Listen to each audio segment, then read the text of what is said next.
Έλα μαζί να μάθουμε την υποτακτική της ενεργητικής φωνής γιατί είναι πιο απλή.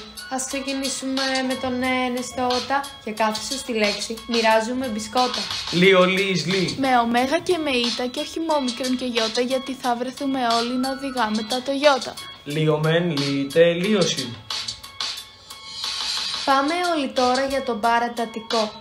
Σάργα αυτός δεν έχει. Πάμε στον αοριστό με ένα σίγμα και μια υπογεγραμμένη, είναι εύκολο.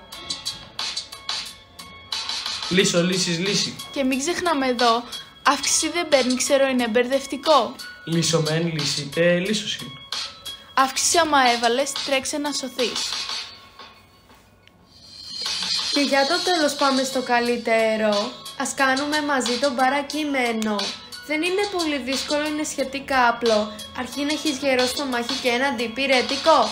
Λελίκο, λελίκης, λελίκη. Εύκολα και γρήγορα πάμε όλοι μαζί. Λελίκο με λελίκητε και λέλικο συν. Και ο δεύτερος ο τρόπος με τη μετοχή, γιατί ένιωσαν γενναιόδοροι φιλοσοφοί της εποχής. Λελικός, λελικία, λελικός. Ο ή συν. Λελικότες, λελικίε, λελικότα. Ο μεν είτε όσιν. Και τώρα που ξέρεις την υποτακτική, πάνε στην ταβέρνα να φας ένα αρνί.